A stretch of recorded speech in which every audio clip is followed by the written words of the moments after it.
Commissioner Darrell. Let us pray. Father, thank you again for this blessed day that you blessed us with. We thank you for each one here today. We pray that the information that we receive today and planning we receive will be what Henry County needs for the future, and good decisions will be made.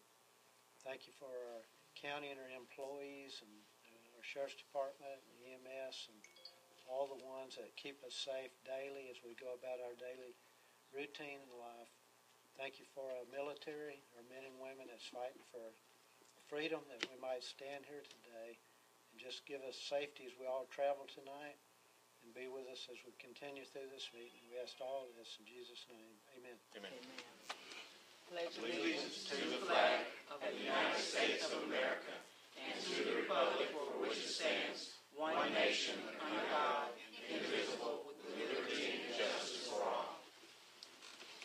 At this time, we're going to have the roll call.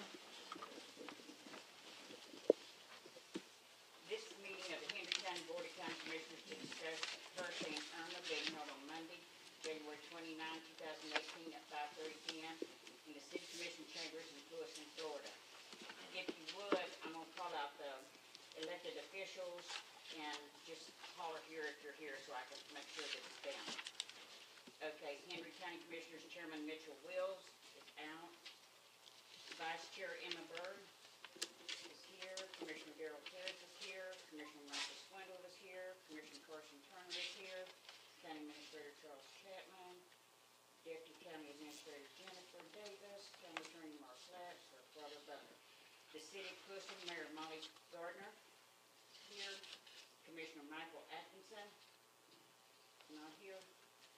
Commissioner Christine Peterson here. Okay. Commissioner Philip Robbins here. Commissioner Julio Rodriguez here. City Manager Al Perry. City of LaBelle Commissioners Mayor David Lyons. Commissioner Hilda Zimmerly.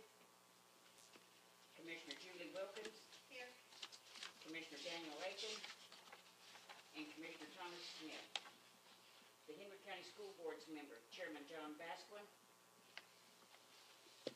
Board Member Dwayne Brown. Board Member Sally Burr. Board Member Amanda Nelson. Board Member Stephanie Busen. Superintendent Paul Follett. Here. Thank you. We're also going to be passing around a sign-in sheet. If everybody would, please sign your name so that the county administrator and deputy county administrator will have your names. Thank you. At this time, we'll have open comments by County Administrator Charles Chapman. Thank you, Madam Chair. First and foremost, for those of you that received the invitation and those of you who haven't, it came to our attention here in the last hour and a half that some of you may have received the invitation for tonight that was sent out a couple of weeks ago. Some of you may have not. We have not yet determined exactly what happened. It could have been a staff oversight, could have been a server issue. I will know tomorrow, but before we proceed, I wanted to apologize for those of you that found out today. And thank you for being here on such late notice. I take ownership of that. We will resolve the issue, and this mistake will not happen again, I assure you. Following along the line for the agenda that we have in front of us tonight, Deputy County Administrator Jennifer Davis will go over a summary report of Hurricane Irma, some of the things that we have learned, things that we need to work on, some things that we've done well. From the executive and staff level hot washes, we are going to move through this report expeditiously. There are copies available for you to peruse. It's a 21-page document. We're not going to read you a bedtime story tonight. We'll just get right down to the heart of the matter and talk about things that need to be addressed. And then we'll turn it open to open discussion by the board and the other elected officials as well as the agencies in the room should you wish to share and comment about some of the things that we have discussed. With that being said, I'll yield the floor to Deputy Administrator Jennifer Davis, who oversees the Public Safety Division of Henry County Government. Thank you. Those of you who do not have a report, that if you want a report, get a show of hands if you don't have a report. Okay, I'm just going to, we'll just start it and pass it around. Okay, and here's the other statistical Charles information. Did we get the statistical information? So what we're going to do, just to start out, just to kind of give you an outline, those of you who haven't seen what the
not open to the public, that it was on a staff level for other agencies that were involved. And we felt like we went through that exercise. So some of you have already done that, been through 2 meetings that are very similar of what we'll have today.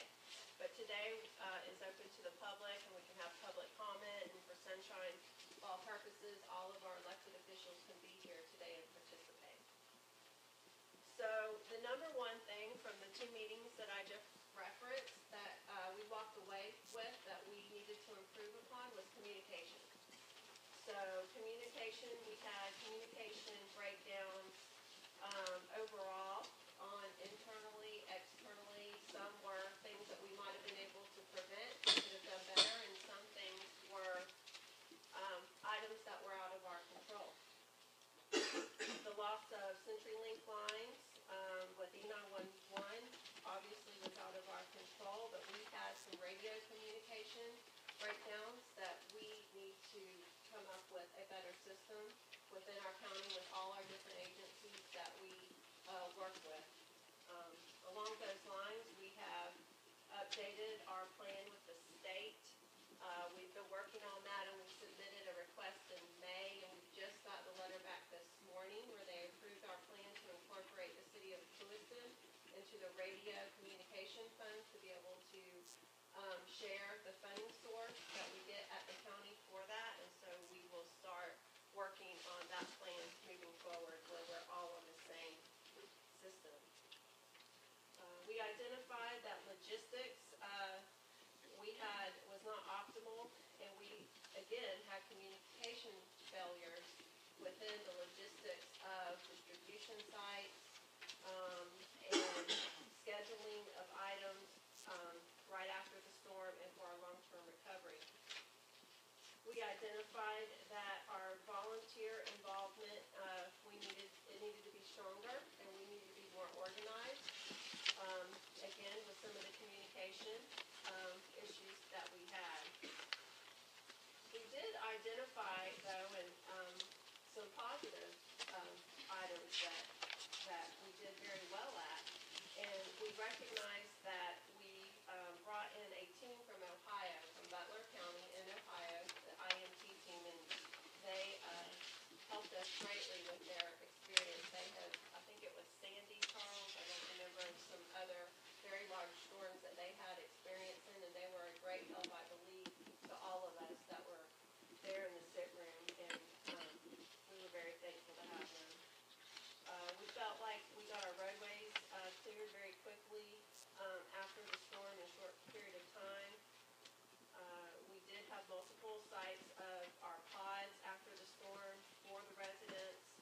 We did have some supplies initially on hand because there was a delay with some of the additional supplies that we had done from the state, and so we did have some on hand that we were able to go ahead and distribute. Shelters were well operated, and they were working quickly for the residents when that time came, and we identified that we had a lot of press releases before, during, and after the event. And one of the biggest, not the biggest, but a large long-term recovery issue that we had after the storm was, of course, the commencement of our debris removal. And so we know that that was a big deal for everyone, and it did not get started as quickly as we all would have liked. So those were just the overview of what our meetings, everybody's input, we took everybody's input from those meetings, and that's what we came up with. Since then, Charles and I, we had a meeting with the city of Lewiston with their staff, and we, amongst ourselves, in addition to the 2 other meetings I was referring to, we talked about things that we could improve upon, and one of the things that we talked about was potentially a unified command going forward. So we know that that was a lot of different things occurred during the storm where communication, again,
and that caused a lot of havoc. Although a lot of that is out of our control, we might be able to help plan that better going forward. And we know that we were all of us did not have enough generators. So we know that we all experienced issues with generators. Going to the communication section, we know one of the biggest issues was that our E911 lines were down. They were not only down here, but they were down in other counties. And we know that although we might have been sending everything out electronically through Facebook and through social media, that a lot of people didn't have power, so nobody was on the other end. So we felt like we needed to identify, and we have identified some possible solutions for this. Another way to communicate, especially to the outlying areas. Felda, Montura, Pioneer, for example, their fire chiefs in each one of those areas basically got on their loudspeakers and went around street by street, and that's how they communicated. And so, and then the language barrier in some of the communities was very difficult. And then for long-term recovery and ongoing, we're still in that process now. Again, communication right now starts to a lot of frustration, and we want to be able to plan better to prevent these items. We do have a long-term recovery team stationed in LaBelle at our EDC building next door to us, and they are there for 4 to 6 months, and a lot of you have probably already talked to them. But we have 7 goals that we've identified as kind of like a strategic plan for long-term recovery for Hendry County, that we are trying to get funding that otherwise we may not get, that you can tie to Irma. And so we're going to continue to work with them. We're going to take your input from this meeting and your comments, and we are going to generate a finalized report of items to improve upon. And on the last page, we have some statistics of, sandbags issued, tarps issued, and ICE and MREs and so forth, and how much housing assistance that has been approved and distributed from FEMA. This was as of, I think, Friday. So with that, we will hand it over to all of the people that are here that we know that you have a lot that you would like to communicate, and Floor is yours. How you would like to proceed from here? We would like to start out with our discussion with the Henry County Board of Commissions. We're going to start off with, it doesn't matter who, Mike, which Commissioner Turner. Go ahead. So it was a interesting experience, to say the least. It was good to see people come together and try to help out. Obviously, I hope that tonight we leave here with everybody still, being respectful to each other, but also having an adult conversation where, we try to work to the best of our abilities to make sure that some of the failings don't occur again. I jotted down a ton of notes. One of the things, and I'm just going to throw all these out there, there's no real set order to any of these. I was in the City of Clewiston Emergency Operations Center most of the time during the storm. One thing that I wanted to touch on, Travis, I don't know how we would be able to get through this, but there's too many conference calls. It seemed like there was, if you desired to be on a conference call at the start of every hour or in the half hour of every hour, you could have done that. And I think that in an area where our resources are so limited, we have to be mindful of that. And I know that, that weather update is needed, and tying into state resources and being able to echo needs that we have, those are important. But I don't know how we manage that, because I do feel there were at least 3 times where there were critical discussions that were needing to be had between our City of Clewiston Police Chief, Aaron, and whoever the liaison was for the county, and we couldn't do that necessarily because we were in a conference call. I know 2 or 3 times I tried to get a hold of Charles, same thing. He was on a conference call with whatever entity it was, and they seemed legitimate. I don't know how many times they really brought something to the table, though, that was, merit was had. I do feel, though, having said that, out of the other side of my mouth, I'm going to be adamant about every day. I think that there needs to be, depending on, the level of the hit that we take, so to speak. I think that the powers to be, whoever's the liaison and or the superintendent of schools, that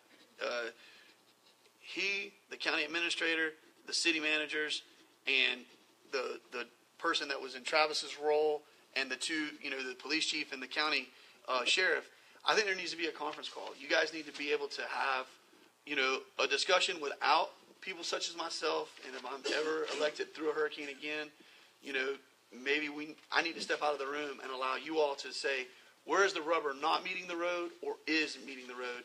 Because we're hearing this, and that need is not being met because we're having a roadblock. And I think I witnessed a couple times where we wanted to have that conversation, but there was no medium for that to occur. And I think that would have been very benefiting to the county. And when I say the county, I mean from the Palm Beach County line to the Lee County line and everything from north to south.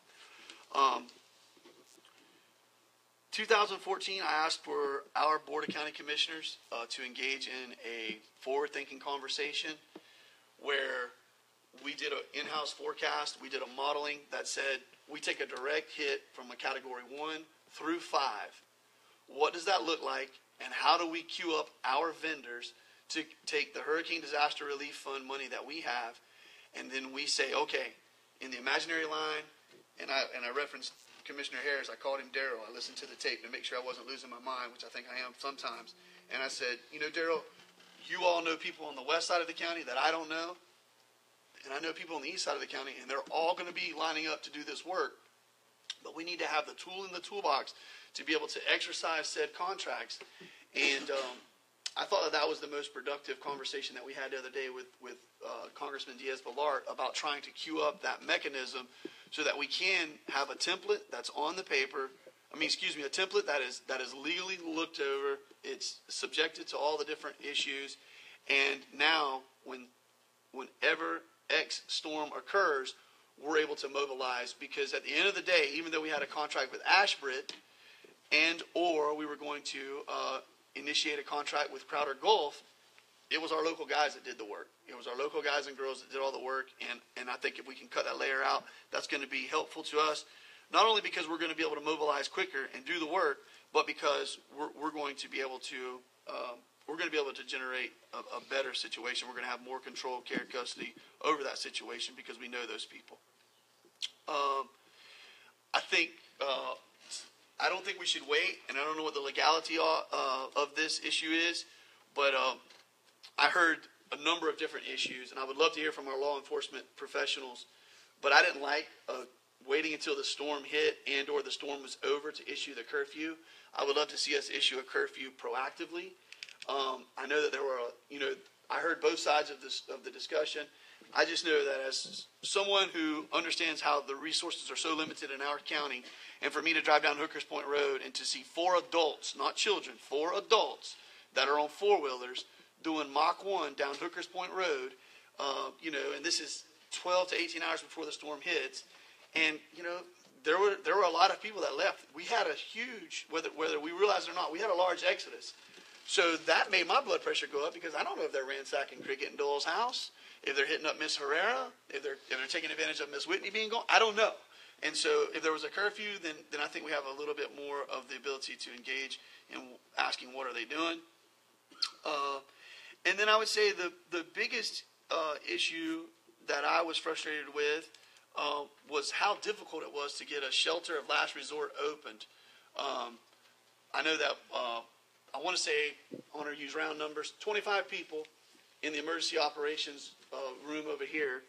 I think it was 25 out of 25 people wanted to open up a shelter of last resort on the east side, even though the governor had declared us an evacuation zone, even though we were supposed to have every human and their dog leaving. But we all know the reality is that's not going to occur. And so for us to have to go through the difficulty of getting a shelter of last resort opened up. I just think that we need to work on that, and we need to establish a protocol so that that's a seamless proposition, and it doesn't have to be a request that goes through 3 different layers, or I think there's probably 5 different layers, and then ultimately get told no. I can say that was probably the number one issue that raised my blood pressure throughout the entire storm. I was a little bit dumbfounded at how difficult it was to do that. So I'm glad that it ultimately happened. I don't know if we had 35 people that used the shelter. I really don't know. It may have been 15. But it was 37, Ms. Peterson? Outstanding. 37 people. And luckily, the good Lord spared us tremendously because we didn't have Twin Lakes that looked like a war zone had ran through it. It got hammered, but not nearly to the likes of what Wilma did. And so, and or tropical or any of those areas that are a huge volume of constituents of mine.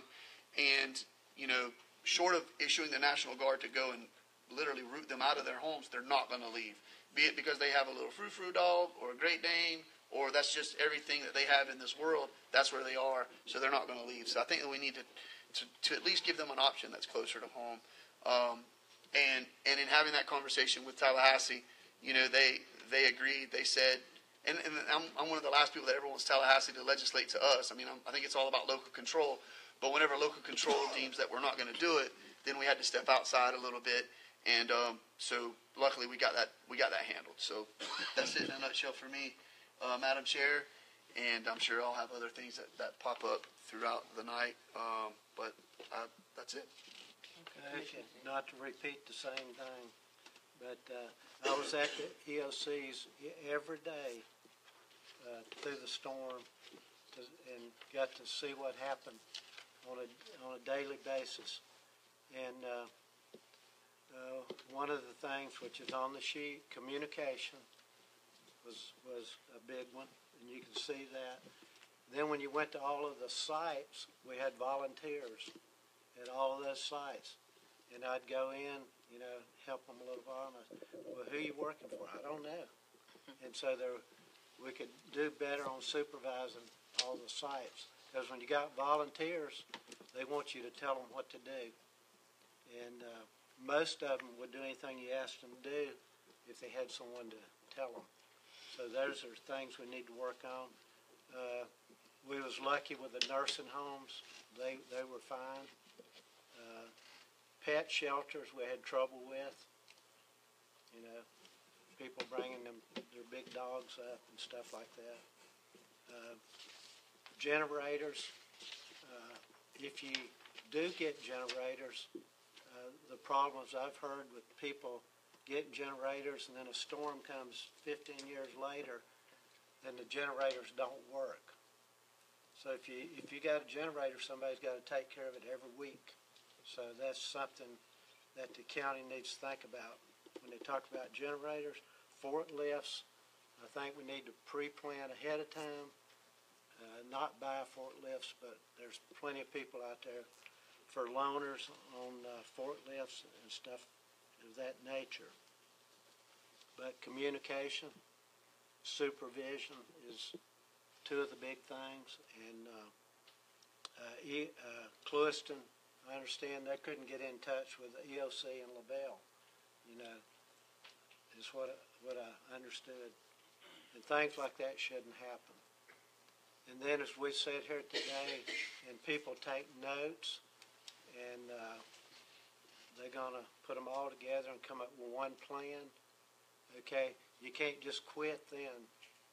We might have a storm next year. We might have one 15 years or 20 years. But if someone don't keep up with everything per year, then we'll be back in the same mess because I don't think we probably won't be here in 10, 15, 20 years, except Mr. Turner. He's the only young one we got. But all of us old people will be gone. Maybe you. Maybe me and Butler. But anyway, a bunch of us won't be here.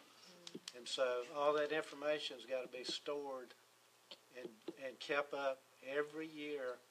If it's 15 years, for 15 years. If you don't, you'll come up and, Charles might be flew the coop by now and all them. And so where's all that information is? Well, we don't know. We talked about it. But after we do it, then we need to go through with it, follow through with it, and do it yearly. And I'm anxious to hear from the people in the audience, too. Me too. Thank you. Commissioner Turner? I'm sorry, Won't take me but a minute because they said nearly everything that I was thinking and as well that I had notes on. And it was an honor to, for all the bad things that we get beat up on, to work side by side, elbow to elbow with folks that just showed compassion for each other, with folks you didn't know and never met them before, but how we were able to come together and make it happen was just unbelievable. I was thoroughly impressed by the professionalism that we did have and the folks that we do have on staff and that were in our midst. And it was great to work with and watch those folks work and take care of our citizens as we made it happen. At the end of the day, folks, we're going to adapt. I mean, we can plan all we want, but when you get 20 inches of rain or extremely higher winds than what we had, we will adapt to make it happen. And so I'm very excited about doing this. I appreciate everyone's input. And I thoroughly agree with what Commissioner Harris said. This needs to be in a format so that we can pass it along, because if you follow the mathematical formulaic way of looking at it, most of us won't be around or moved on or doing something different. I would also, the one thing that I would like to add, maybe this will make me unpopular in the group, I don't know, but and I'll try to think of a very polite way to say it. I don't think that the storm, I didn't go hub up in the EOC. If that's what some people did, that's great. But I don't think that this storm was a place for me to be politically in the way, if that makes sense to any of you. I felt like my job was to work for the entity that I work for and to work for the citizens that elected me, and I didn't want my politicalness or my posturing to get in the way of the professionals that we just complimented from doing their job. So as we move forward, we may want to think about that as elected political officials. Let's get out of their way and let them do their job, and let's help them do their job, not try to get our mugs in a picture or our voices somewhere just so that people can know that we just happened to be there when that was going on.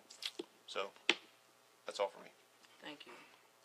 Before I turn it over to Henry County School Board, one of the things that I noticed was the special need, and we are in process of trying to do something about that. When I did visit the EOC, I do think something needs to be placed for people that have a job, because what I saw was they had special need people and they couldn't get to them because they were scared to leave their jobs. So it needs to be a time where they're able to get off their job, be released, because they couldn't get to their loved ones, and I think that needs to be taking place.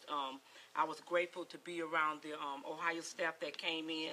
I'm one of those people that needed to learn, so it was a place to learn, so I was able to learn. But even with the shelter, I agree and disagree with the shelter, because sometimes we set ourselves up for failure. If we was to wait, I understand the waiting of doing the shelter, but if it was a place that they needed not be at that time was Clewiston.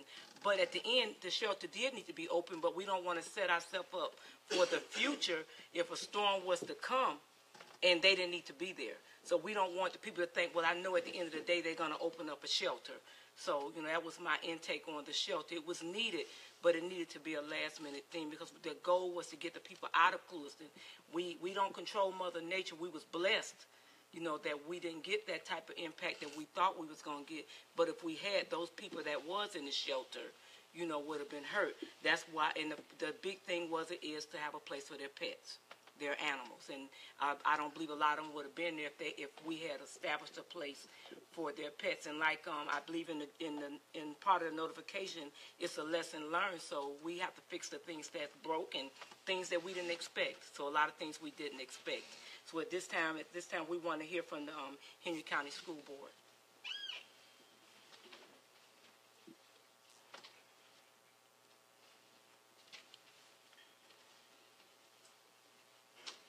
Please remember to identify yourself. Thank you. Paul Paletti. And if I could address the Clewiston shelter first. This was a storm, and I've done shelter duty umpteen times in my years. This was the first time that we've actually had an entire area of the county evacuated. So in order for us to handle that, all all of the resources were going to the shelters, but communication-wise, I want to tell you, the first thing we saw as far as communication problems existing were that we were unaware of what hardened shelters the Red Cross and Henry County EOC had identified. So we had actually been opening the wrong shelters. Then as things shifted, we moved all of our resources to LaBelle, okay, because there was a mandatory evacuation in this end of the county. In order to man a shelter properly, we want people there who know the building. They need to know where the power sources are. They need to know what's where and who's where and all of that all of that nature. So all of our resources had been moved to LaBelle, expecting the storm, if you'll recall, at the last minute, it hit LaBelle, so we moved everything to where the storm was. Okay, so keep that in mind. I had nobody to send over here because we were all in LaBelle, and finally I was able to establish communication between me and Ms. Davis here, and I said, I have one person who I can send right now, and she said, we have 7 guardsmen. I said, then we're opening. Okay, so we opened. It took a long time to get that done, but I think in hindsight, I wouldn't have done it necessarily any differently, because it wasn't 37, it was 31. 31 people were in the shelter, along with almost as many pets. Okay. We were opening as we were trying to decide what to do with Clewiston. And I'm sorry that you feel like there were too many layers of the onion. You have to understand, in LaBelle, this shelter would open, and it would fill, then this shelter would open, and it would fill, then this one, and this one, so on until we had 5 shelters in LaBelle all full. Mr. Platy, not to interject, were most of those shelters full of Hendry, were most of those shelters full of Hendry Countyans? Most of them were, but then we were also dealing with the fact that we had somebody from the county calling us that another person from the county had called Lee County to say we would open a shelter in Clewiston to help people in Bonita Springs. So we had to chase down that route. That may have very well been me. I called the mayor of the city of Fort Myers because they were under a mandatory evacuation, and he asked me, do you guys have a shelter that's available? I said, we actually have one about 65 miles due east, Clewiston High School, right on Highway 8027. So, yeah, that was probably me. So we had to chase that one down because we're the ones who were supposed to be operating the shelter. He said, I have resources. I'll send them with you if you can get me a building. And I didn't know that. Yeah. Did you tell me that? I didn't talk to you one time during the storm. Yeah. I just want that for the record. I'll tell you what, No, you interjected. Let me continue on. Okay. This isn't going to be bad. This really is not going to be bad. it sounds like there's a little bit of a snide attitude going on, though. Well, So. We were operating 5 shelters. The vast majority were Henry County residents. There were some non-residents, but we're not really allowed to, and at the height of the storm, check an ID and say you're not a Henry County resident, therefore you can't come in. It's like Thanksgiving. There's always room for more at the table. Okay, so come on, let's be safe. We were also found out at the last minute we have to have pet shelters. Okay, so, and that's why Clewiston High School is opened as one, and we opened one in LaBelle as a pet shelter. Okay, if we could put in our plan somewhere, somehow, that we include animal control in the planning, because we had no resources to handle pets. And I understand that people love their pets and need you to take care of them. But here we were, we had no crating, we had nothing. And again, when they show up, what are you to say? Sorry, you can't come in because you haven't gotten approval or you don't have the shot records. Okay? So we had a solution where we were asked to take 2 recycling bins and put them together and then zip tie them. Well, try doing that in front of the pet owner. You know, that doesn't work. So we need to really look at pet shelter. Now, I apologize for any hard feelings about the opening of the shelter in Clewiston so late. have a lot of things going on, and most of the people, we had busloads of people from Clewiston who had come to LaBelle. So actually, we bused them from where the storm didn't hit right to where the storm hit. Okay, so that was another problem. Once I was able to establish a line of communication with the county through the EOC, it became very apparent that somebody needs to be in the EOC who can make command decisions for the school. At one point, we lost track of where our buses were, and we shouldn't have done that. Those are our buses, our drivers. We're, trying to do that, but we didn't know where to tell people to catch the bus because we had been under this understanding that the buses would be at a school where there is a paved, covered walkway with paved parking.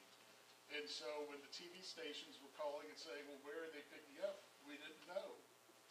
And so Robert Egley is with me because he was part of the transition, part of the whole situation team. There are 3 of us, 4 of us, Kevin's here somewhere, who were in control of what we were trying to do for the people. And I called Robert and said, where are the buses? Well, I don't know. They're supposed to be somewhere. Kevin had to track down the buses to say, okay, here's where they are. So, and I'll apologize to you, Commissioner Turner, if I was a little bit snippy that I had no idea that you had done this or had this information, other than that another commissioner was calling and saying, are you aware that you're going to be opening another shelter in Clewiston? No, I wasn't. So let's get down to the bottom of this before we can make real decisions. Okay?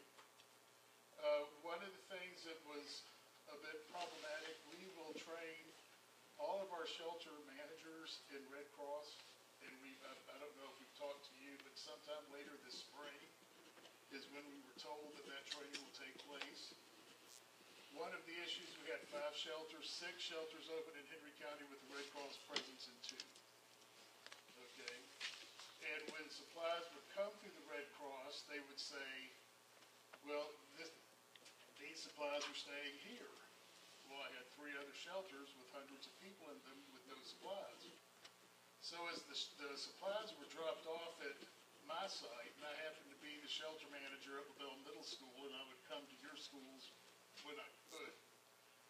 The guardsmen were there, and the supplies would come in the front door, and I'd ask the guardsmen to take these out the back door to these other shelters. Okay, so that's how we were able to get things accomplished that way. I thought we did well sheltering people. No one was hurt.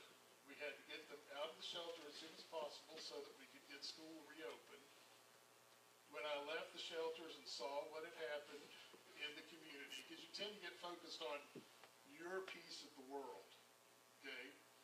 So that when I got out and saw what was happening, when I knew that there was no food in the grocery stores and everybody was MREs, I once again contacted Ms. Davis and said, do you think we need to feed people?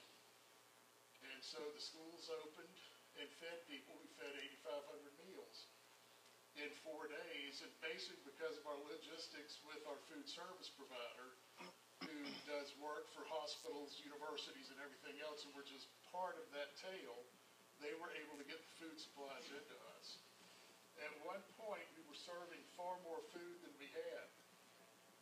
And on the second day, because we started, I believe, on a Saturday, and we had planned for 2,000 meals per day, or 1,500 per day, and by the second day, we were into our 3rd day's provisions.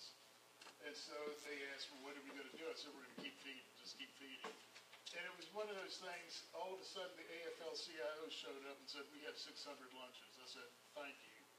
And so we made it through that day and made it through and had 8,500. If I could talk about conference calls, I'm on conference calls about twice a month. If there could be some way that we could have where we don't have to have the roll call, because when I'm on a state conference call, they know I'm there whether I answer a roll call or not. And all lines are muted until you have a specific question, and then we move on from there. But again, I can only imagine what was going on in the city of Clewiston in terms of what panic could have been happening. I apologize if I added any more to that stress, but we were not wanting to necessarily disobey what the governor had said to do because we did not want to do something that we would be found lacking and incorrect in doing. As it turned out, we actually had somebody call from the city of Lewiston thanking us for following the policies and procedures. So we did that. I apologize right now to anyone from Lewiston who we contributed any sense of panic or unsafety to. That was not our intent. Our intent was to focus on the hundreds of people, thousands of people, I think about 15 or 1,600 people who were in our shelters, a few of whom had come in from Lee County. And I believe they were coming from Pine Island with their pets because they had heard that we were the last pet shelter accepting pets. And then the pet situation is not only that we were not equipped, but then where do you house them? And then after you house them, how do you disinfect and defumigate and get the room ready again for students come whenever the bell rings?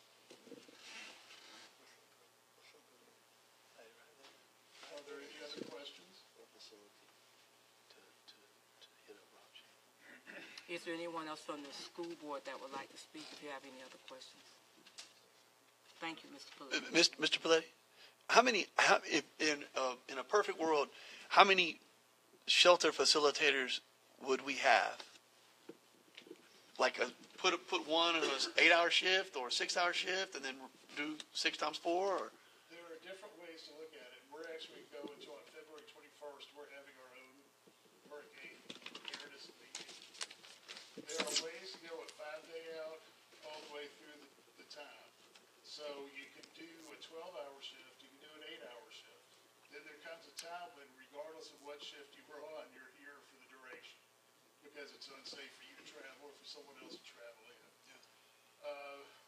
Ideally, probably an 8-hour shift the first few days. And then when you see the track of the storm, because, you know, the storm wasn't coming to LaBelle. It moved 4 times. And it came to LaBelle. Yeah. And that's where we were. So we did the best we could do with changing information and shifting information, you know. I also was operating 5 shelters, sometimes without any contact with the EOC period. Okay? So you do what you have to do. The roof at the middle school in the gym was bouncing up and down. Okay?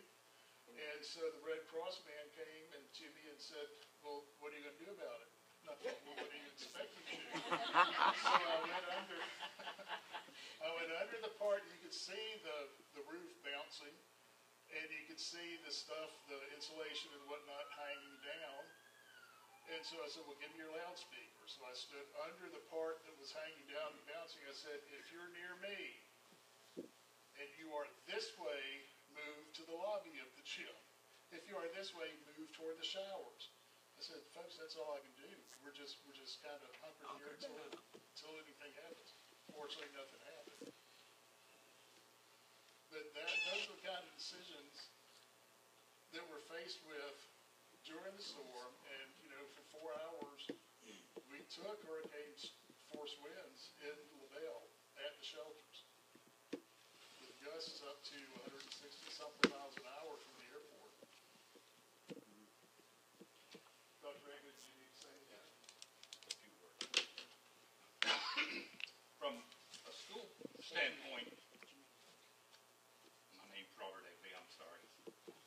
Robert Egley, I'm Deputy Superintendent for Henry County School District. Okay. From a shelter standpoint, you know, we had a plan, and we had to improvise and adjust, which Mr. Swindle was alluding to. But the main thing that I saw, the biggest problem that I saw was a lack of communication.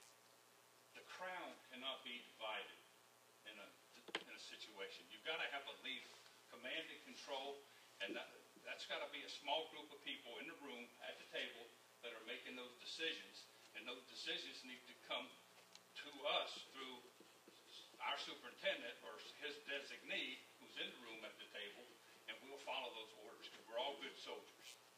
We'll do anything we can to help. We are the shelter managers. We do whatever we can. that's our job, that's our role, that's our responsibility. But the failure to have communication with our leader and the people from EOC, we had to make decisions that were at the ground level. We had to make decisions to plug in a generator and a foot of water with electrical extension cord that was inappropriate, and we said no. And that made a lot of people angry. That's just one example.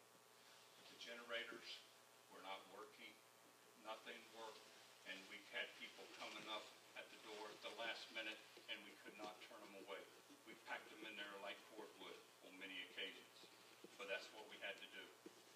And at the end of the storm, you just wouldn't believe how thankful the people were that they had a place to go, where they were cared for. They were treated with respect and dignity in a very terrible time of their lives.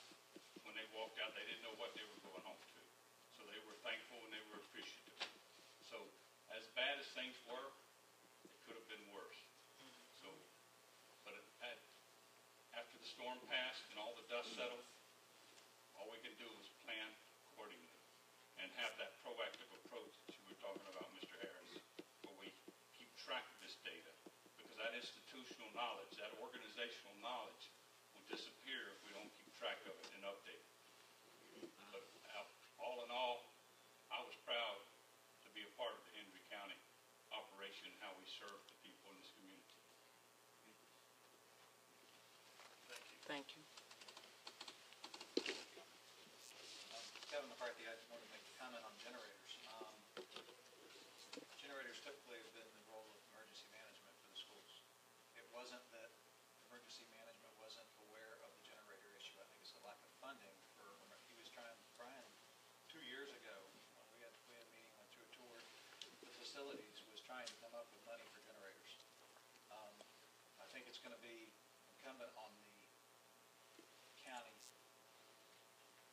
organizations, the county commission, city commission, school boards, to find those generators.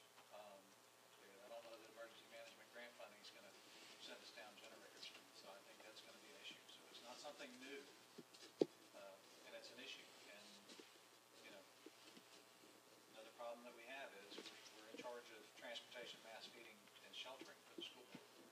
So our cafeteria is on the other side of our shelter at almost every school.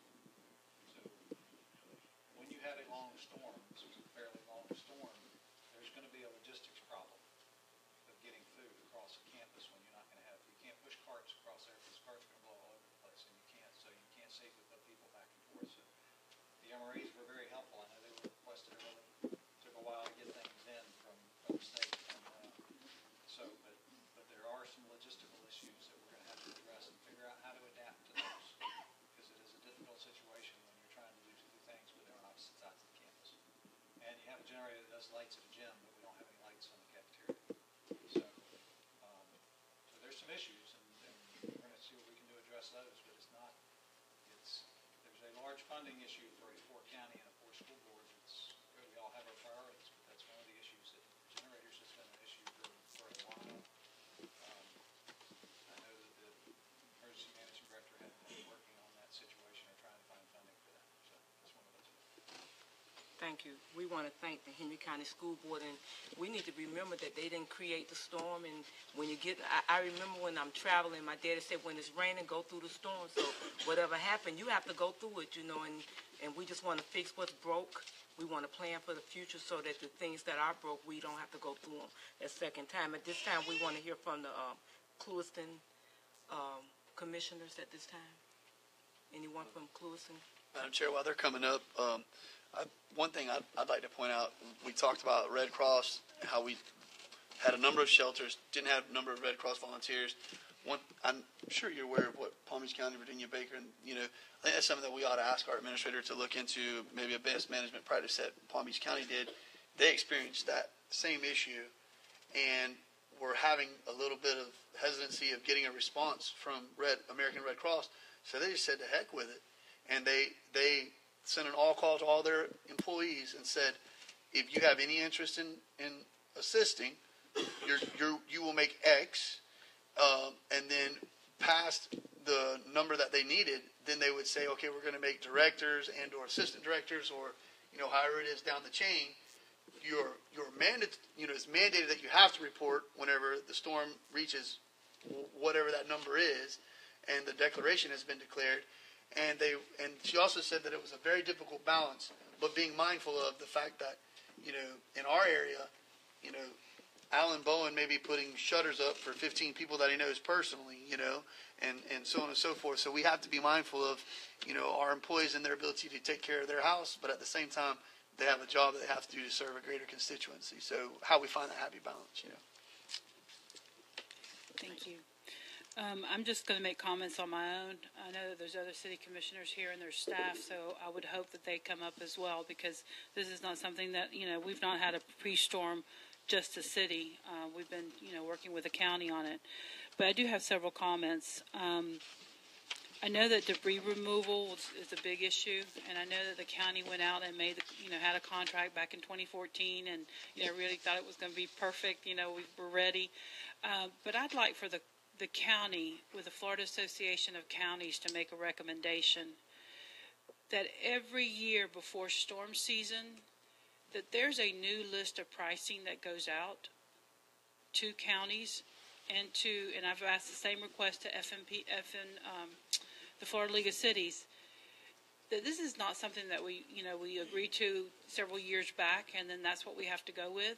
That there's a new pricing from the state and from FEMA every storm season, so each of us know exactly what we can go out on a contract if we don't have one already, if the county doesn't have one already executed. I think what we saw was that there was a lot of executed contracts, a lot of different pricing, and that's probably what caused some of the delays. And I know the number one priority that we had was the reimbursement, the full reimbursement from FEMA. And I think that if that could be clarified every year at the beginning of each storm, that this is what we're going to pay and this is what you can allow to go and agree upon, I think it would benefit us all, and we could get things done quicker. Now, again, it might not be what they call, what Irma was as a perfect storm that had covered the entire state of Florida, but we do have the learning lessons from that. So that's my one recommendation and a lesson learned that I saw that I think we could do going forward to help us out. The other was mentioned, today, a lot of talk about the shelters. That there are protocols for shelters of last resort. We saw communities across the state, from Palm Beach down to Miami, down to the Keys, across to Fort Myers, that they had shelters of last resort. So there's protocols that we can copy for Hendry County, that we can follow those in place so that we don't have that panic that set in. It's been mentioned tonight about the volunteer organization and better supervision. I do want to say that I am so thankful. I know here in Coolston, and I know in LaBelle and Montura, that we had local businesses that stepped up to the plate to deliver food, water, tractors, people, whatever it was that needed to be done. I'm so thankful that we had, that we have U.S. Sugar, that we had Hot Double Dorado, that we had Ridgels, we had, so many right here in Coolston, but across the county, that we had so many local businesses that stepped up, whether it was to feed, whether it was for supplies, whatever it was. We have so much to be thankful for, and without them, I don't believe we would have come out as good as we did. There's no doubt.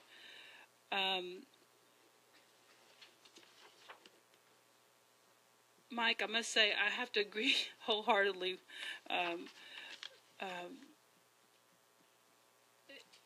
in a different opinion of being involved. I believe that as an elected official, the buck stops here. And when I have city employees and city resources to face a storm, I'm going to be there in the trenches. And I can't do what the chief of police does. I can't do what our emergency management, with Travis, can't do what Public Works does, what our finance department has to do with FEMA. But I'm going to be there, whether it's answering the phone or just being there to help out in any way possible. So, because that is I feel my responsibility as an elected official to be there in the trenches when my team is there. Because otherwise, I don't have their back. And I am not there to know what's going on. So I'm going to be there, not for a picture, but I'm going to be there because my heart is to help serve our team and our community, and I can't do that from home. So that's why I believe for me, it was critical that I was there. And I couldn't agree more. And I mean, be there, but not in the way there was what I meant. Okay. Don't keep them from doing what they're supposed to do, or Absolutely. make Well, it we don't have the political what they're experience to supposed do do. or That's right. expertise. That was my point. No, I'm sorry. Not be there was not my point. But we look at things as elected officials a little bit different than our staff does. You know, and some of them have served in an elected official capacity as well, but it's not the same. You look at things differently than the responsibility that each staff member might have. That we have to look at that big picture. So I'm very, very thankful that we came through the storm safe and almost intact, so to speak. But I do know that from what Jennifer reviewed today, that there's a lot of things that must be done to get us ready for this next storm season. And I hope we don't see a hurricane for 25 years. But if we must be ready. So I'm looking forward to hearing from the county on a unified approach, because I think, as I know I heard Charles speak today at Rotary, 35 miles is a big area, and it needs to be looked at differently than when we just came through this storm. So thank you. Yes, sir.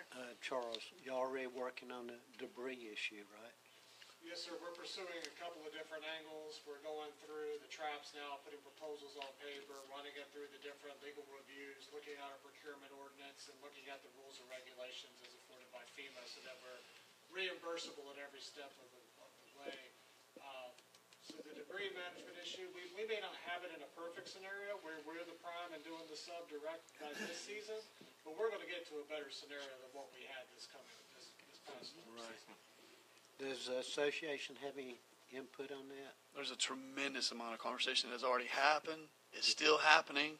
Everything that that you're hearing back from the different legislators is tie any ask you have to Hurricane Irma and you'll get it. And it's Generators. Minus generators. They're so disgusted with all the municipalities and how they handled their generators, and the fact that they spent tens of millions of dollars throughout the state, if not hundreds of millions of dollars, on generators. And then when it was time for the generators to perform, the municipalities had dropped the ball because either A, the generator that was supposed to perform wasn't up to standards to perform, or B, the backup to the generator that was supposed to support the generator that was supposed to perform wasn't able to perform because of no maintenance. And it's not a weekly deal. It's actually just once a month you can test them. The Florida Department of Transportation has a real bright feather in their cap right now because pretty much 100% of their generators fired off throughout the municipality. They were able to get their infrastructure back up and running. But it's having a plan in place and making sure that the plan is exercised and that there's protocols set in there. And municipalities failed on that. And think about this, though. Some municipalities failed and you couldn't flush your toilet and there was some poop that was backing up. But think about the travesties that occurred at some of the nursing homes where people actually lost their lives because, a private business wasn't doing their job. And then instead of being professionals about it and accepting the blame and begging for forgiveness, they wanted to point fingers elsewhere. And I haven't heard that yet here tonight, so I'm happy to have that discussion. But and Commissioner Turner, I just want to point out that our generators were working and there was no backup in anybody's houses, and our utility crews were faster than just about anybody in the area. So, as you know, we were so thankful as a community that we were able to do what we did. It was amazing. Yeah. Let me ask you this, Mayor. Mm-hmm. Hindsight being 2020, you guys, I know we don't like this phrase, neither one of us do, but you essentially piggybacked onto the county contract for debris pickup. Would you do that again? Would you like to see that occur? I will tell you, I have a tremendous amount of fear right now associated with that because we're out about $2.4 million right now. $2.45 million, and I can guarantee you there's going to be some friendships that are tested and definitely some professional relationships that are going to be hammered over this because it's going to be a finger-pointing contest of, no, actually that road was y'all's and this wasn't ours, and, John had that tree on his yard, and so we don't feel that we owe that. I think as a municipality, we've strived to be self-sufficient and self-sustaining, and I think that we would consider for the emergency management, you guys are the lead liaison. There's no doubt about it. And that's what we felt when we looked at the issue of going out on our own for debris removal. The concern was because of the county having the contract that we would not have been reimbursed through FEMA if we had done something on our own at the higher price. So those are some of the things that we looked at, and I can't say that, no, we're not going to continue to, look at the county's contract. But if we had clear guidance every year from the storm, this is what FEMA will reimburse at on debris removal, we would have started that next day ourselves to do it. But, when I checked on it, if we did it ourselves, we had to go to a temporary site. If we went to a temporary site, then somebody had to pick it up. You guys had to touch it again. Yeah. Yeah. And at that point, we didn't know if we were going to even be reimbursed for any of it. But we were ready to roll, and I think, Sean, you were here. He could talk to it. We were ready to roll. We were ready to do it ourselves as much as we could. We knew that we could hire local contractors, and if I had my druthers, I would always want to use local contractors. I'd rather not have somebody from another county have to come in and do our work. So I think we'd have to look at it again this year and see where we're at with it. But I'll wait to hear certainly, Mr. Sheffield I'd about it. like for us to be able to do it ourselves and be reimbursed. Yep. So I'll turn it over to Sean. Thank you, Mayor Martin. Good evening, everyone. Sean Sheff with Public Works, Clewiston. I've been with the city for 38 years. So Irma wasn't my first hurricane. Been through a few in my career. And I would first like to say the things that I observed, and I think needs to be brought more to attention than anything, was everybody's talked about communication during the storm. Okay, that's a given. Check it off as done.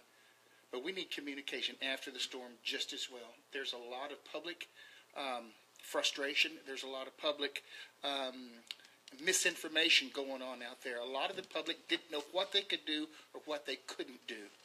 And I think that kind of stuff should be addressed before we have a storm.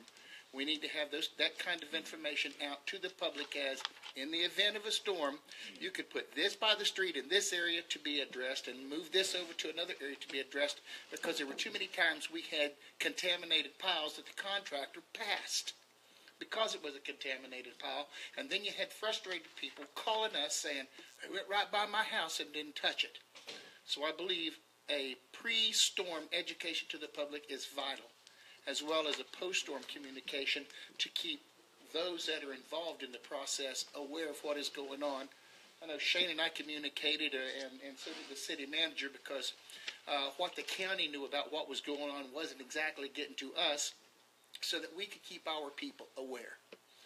First thing. Second thing, we keep talking about communication.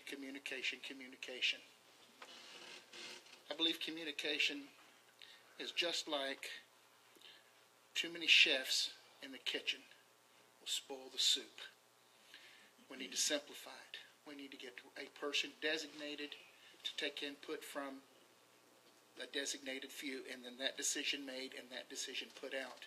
I think there were far too many times that we had a decision or information coming from one place, only later to find out that that information was coming from a different place and from a different place. We need to be unified and simplified.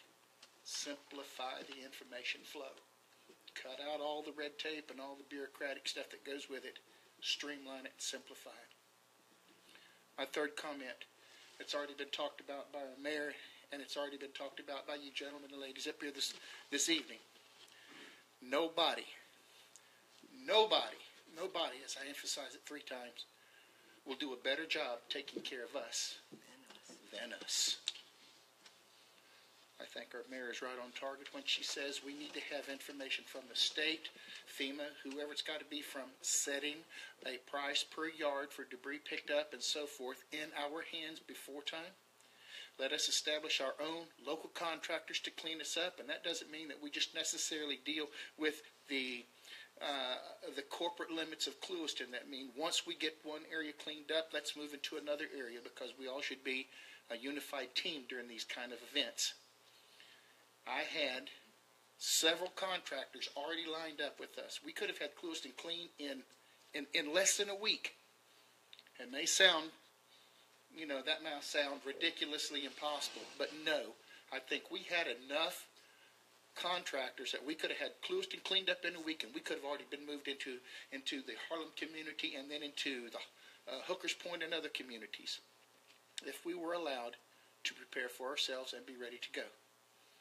I agree, and we would have had our own documentation company keep up with it, because that's probably one of the hardest issues there.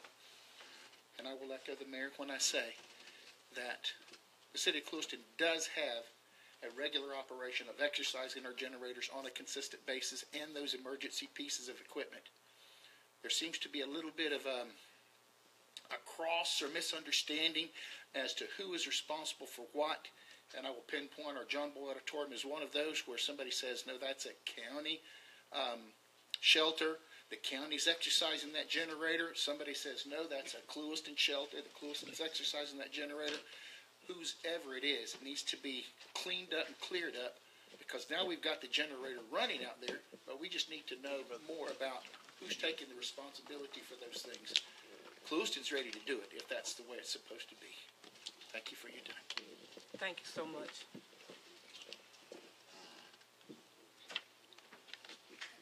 Just, and I'm being redundant when I speak of this, Philip Rowland, city commissioner. But every senator, every congressman that you run up on, you need to talk about FEMA, about if cities are ready. All they got to do is set a price. We could have cleaned up the city in a week. There's no doubt in my mind.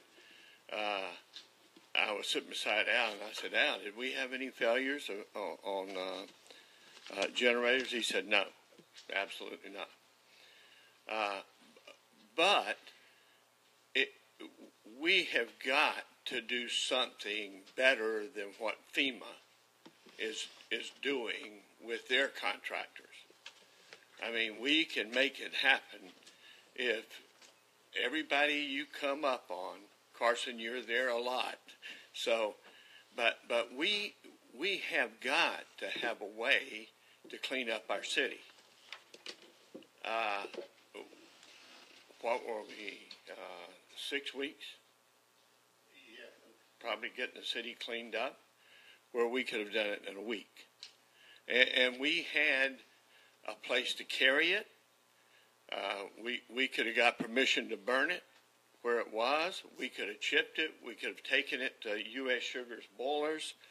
But there's a lot of things that, and I know that most cities probably aren't like Clewiston. We're small with people that will help us. So it is incumbent upon us to reach out to our legislators and people that represent us, and all it takes is FEMA sending down a price that you can't go above this, and we can get the work done. The only thing that we got to do is have a scale, and if they'll give us the opportunity to where we can clean up behind us, we'll have a scale where we can weigh that material. And it's the only thing that really held us back was everybody saying, you're going to have to eat it. And we couldn't afford to eat it. That's what it amounted to. And I thank you for having this meeting. I think it means a lot.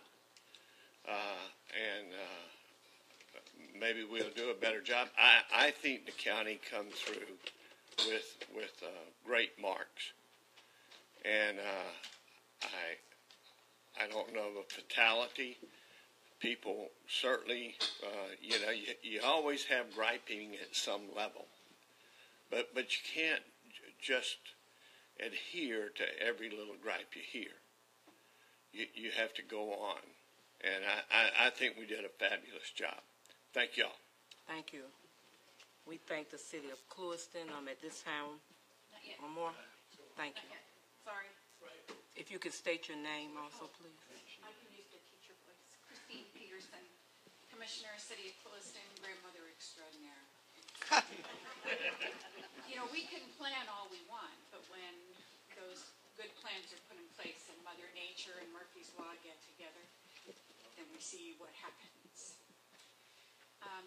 I would like to make sure as we move forward that, number one, we keep that geographical disparity in mind. Previously, what we had in the operations center that we bring up in the city was the ability to view what was going on in LaBelle. And they were able to see what we were doing we had a camera connection that, until everything goes out, seemed to make things flow a little bit more smoothly when you could actually see what was going on.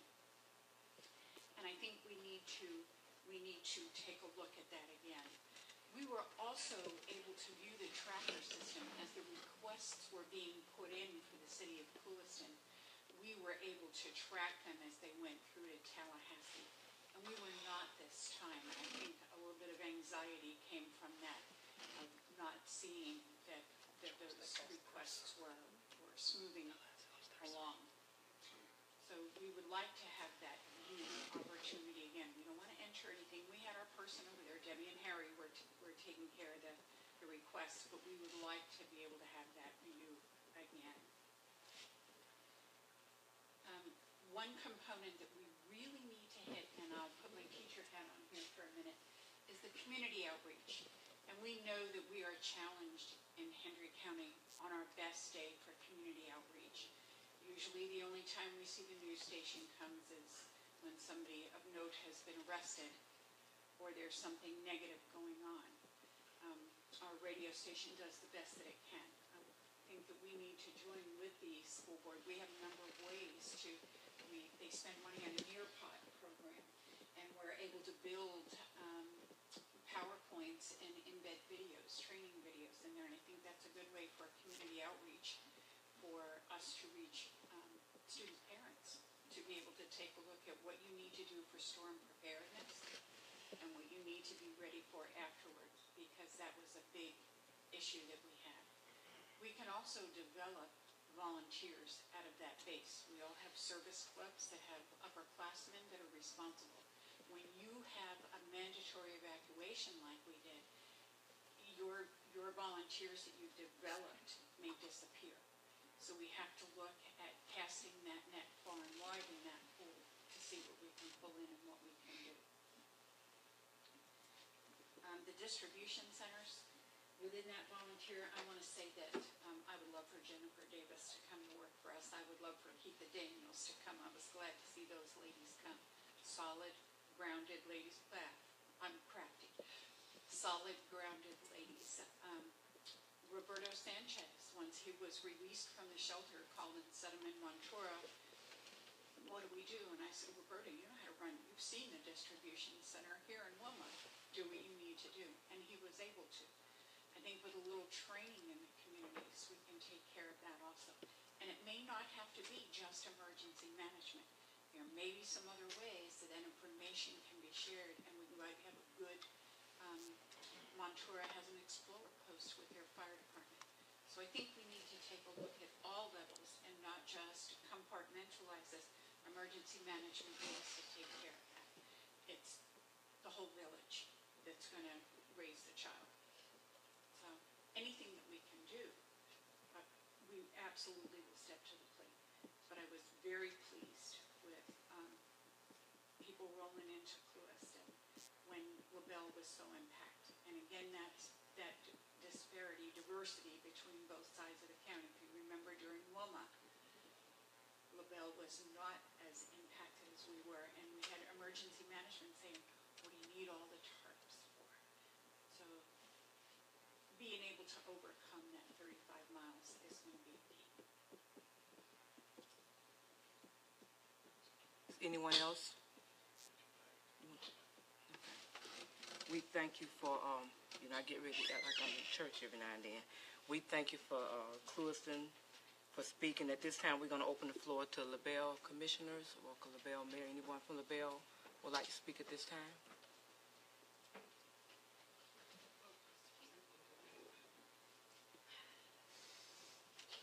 while she's making her way up, I'd just like to remind everybody, during the storm, there was different groups of people that came out and fed people in every area.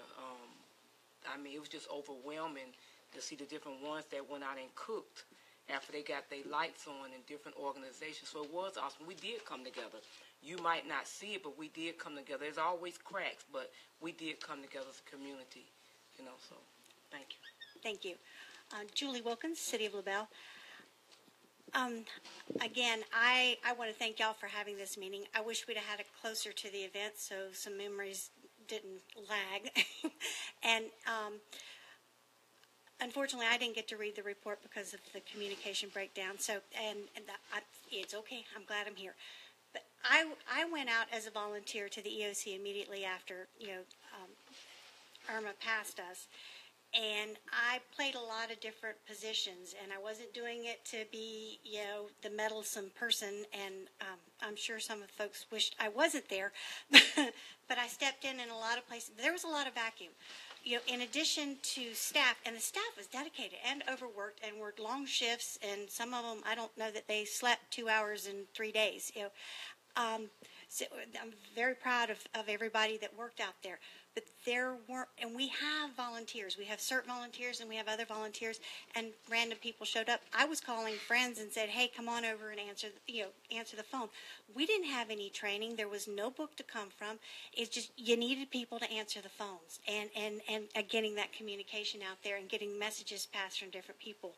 And that goes to conference calls. It was really hard to get issues resolved when everybody was tied up in an hour-long phone call. So I agree with you with that. But having volunteers, we have a CERT program. There are other volunteers that are willing to help. I know the Methodist Church has a very strong program as well. It would be nice to have more boots on the ground. But one of the things that and we've harped on communication, so I'm not going to go there. Logistics was where I spent majority of my time. I transferred from phones. I was getting phone calls about people needing supplies and there not being any. And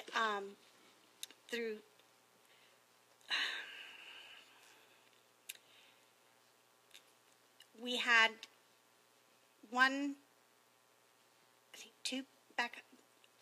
lifts, forklifts, lulls, whatever you want to call them, tractors with forks on them to lift up pallets. We had one operator out there, and he had a PhD and 3 masters or something like that. He was way too educated to be operating the machinery, but he was the only one out there. We had two truck drivers that were stranded. Their truck broke down, so they volunteered and jumped up on tractors and were helping with the logistics to get trucks loaded. There was no trucks to load. We didn't have any means to get the supplies, which were at the EOC in abundance, out to whatever you want to call them, the distribution centers. And for some reason, because of the path of the storm, I don't know, everybody talked about a plan, which I'm not aware of, and I haven't had a chance to talk to him, but there was a book with a plan, and there were supposed to be distribution centers set up. Somehow the hazmat site got to be a distribution center, which didn't work out. My major point was that we had distribution centers organically occur. The church in North LaBelle, the Spanish church in North LaBelle, and the Spanish church in off of Evans Road, and at the Townsend Center. They all evolved naturally. Townsend Center turned over. All their staff came in, volunteered, and helped. And it wasn't organizations. It was people. People came through the line, said, thank you so much for being here, and then said, do you need any help? And after they delivered the goods home, they came back and they helped. It was not organizations. It was people. We are a village, and it was amazing how many people responded and were there to help. And Daryl was there, coming in and talking to the people. And nobody knew who was doing what. At one point they said, well, we need a supervisor. I'm like, it's working. Leave it alone, But one of the things... At one point, somebody came in and said, well, we need to do inventory. You don't have time. People are hungry. People want food. And the line was 5 miles long. It felt like it. It wrapped all around the very long line, and people were in line for hours. And it's not fair to say, okay, well, how many do you need, and then have somebody tally. We didn't have enough people to do that. And at one point, we probably had 30 people working at the Townsend Center. And I was running supplies. LaBelle Ford was kind enough to loan us a truck because we needed to get materials from the EOC to the distribution sites. The supplies were there. We did not have, there was no trucks, there was no means to get it from, and that's what we need in the plan. If the centers are occurring and the folks are volunteering, Felda did the same thing. Felda, they opened up, and EOC did not even know Felda was operating in the beginning. They just did it, just like the churches opened up to their neighborhood and started doing it. That they were just doing what we know how to do as a community. And as you said, there's I don't remember who said it, but we've all got people that know people. At one point I called Commissioner Carson. I said, we just got to do this. And he said, yeah. He said, just do what you got to do. If we've got people willing to help, we don't need administration getting in the way, mucking it up. It was working with the boots on the ground. We just needed to get the supplies to them. And, yes, communication, you didn't necessarily know what truck was where because there wasn't any communication to speak of. And I'm probably running around in circles, and I don't know if I'm conveying my point, but we have people that were willing to help. We just need to get the material. We need to get the stuff to the people. And people were scared. People, and ICE was a big deal. And the other thing was someone made a note about equipment. At one point, we took one of the tractors from the EOC to the Townsend Center because pallets of ice and pallets of water, that's a lot of effort to unload. And we had older people, we had all kinds of people helping us. Children were helping us. Everybody was helping us. And so the tractors at each distribution center take a tremendous time away. I mean, it is a tremendous help to the volunteers to get it offloaded.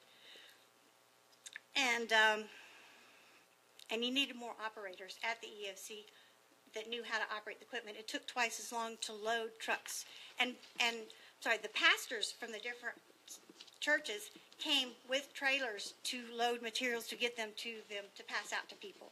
So there was a lot of just, like I said, organic, just people coming to help because we didn't have a plan. And I don't know where county vehicles were. I don't know. I never could get an answer on that, of why that wasn't in the plan of how to get the materials to the people.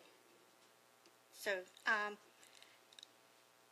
and then the pet shelters, that was covered, and that's definitely a good point, valid point. Need to have. That's what I kept saying. It's like, well, where are all the? We need a place for pets. I talked to multiple people that absolutely were not leaving mobile homes that they should have been out of because they weren't going to leave their pet. Well, it's their children. I get that. But how do you accommodate that when you've got a whole lot of people and you don't know if pets are friendly with other pets, and you had all kinds of issues that go with that besides the sanitary ones. And at the EOC, as I said, we had really good volunteers, but at one point there was, when there was one Spanish speaker, and when she collapsed, there was nobody to speak to anyone. So that was a big deal. And the debris removal. When Wilma came through, the city of LaBelle had a contract with, and Ron could always speak better to this, with DOT, and they came in and they cleared everything for us. My understanding is at this time we were told by FEMA or somebody of higher authority that they couldn't that wasn't legal and we couldn't do that. So I think we piggybacked off of y'all's as well. There's a lot more creative ways of doing it if the federal government is not mandating what we do, if we can handle it on a local level. And I think that was, yes, thank you for your time. It's already getting to be a late night, and I really do appreciate y'all having this meeting. And I praise staff. I praise how, everyone stepped up and did the right thing. Thank you. Thank you. With that being said, is there any other agents here that would like to speak? Anybody of the public? This is a public meeting. If you would come up and state your name for me, please.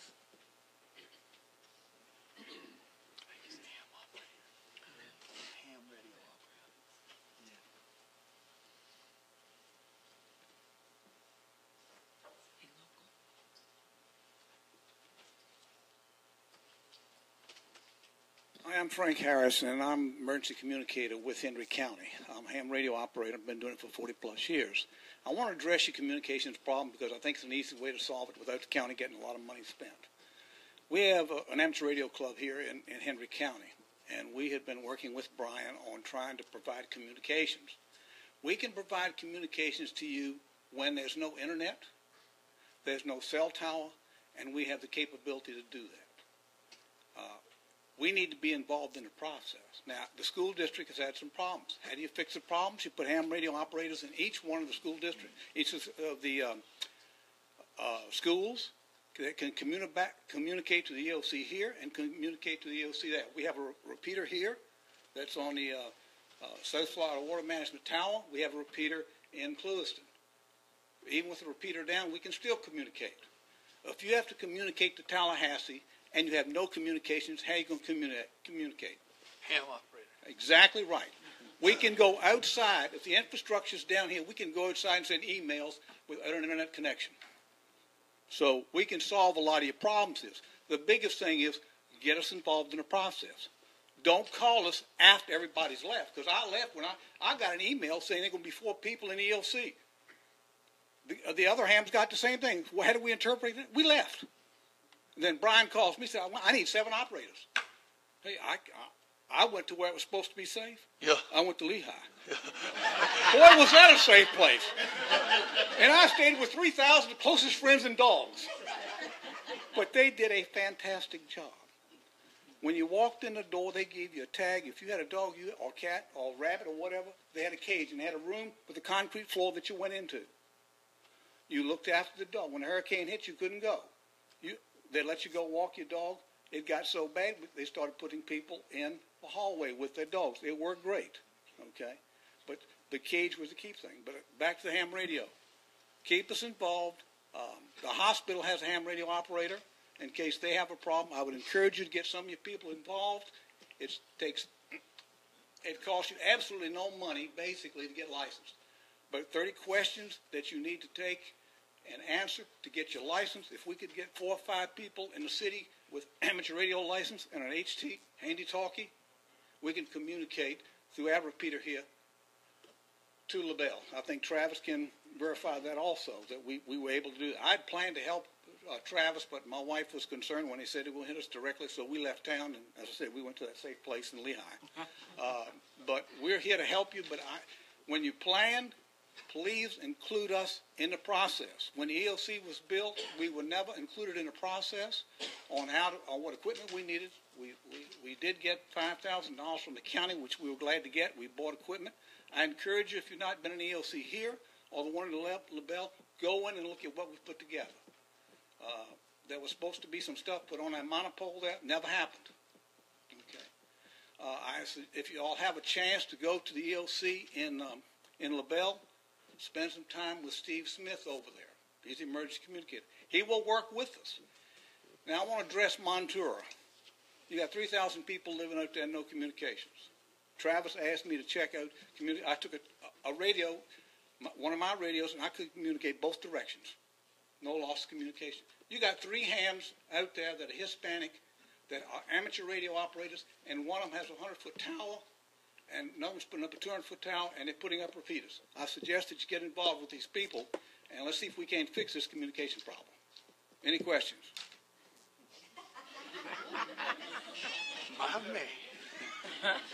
Now, all we got to do is what?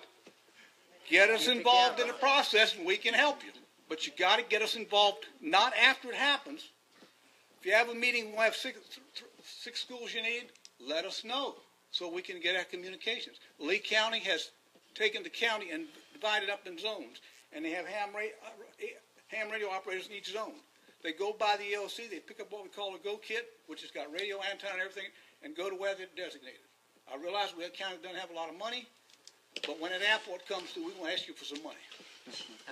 Because there's a lot of things we can do if we have the money.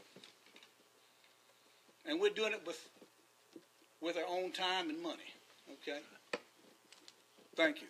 Thank you. Thank you, Mr. Franks. Any other questions? Anybody else like to speak?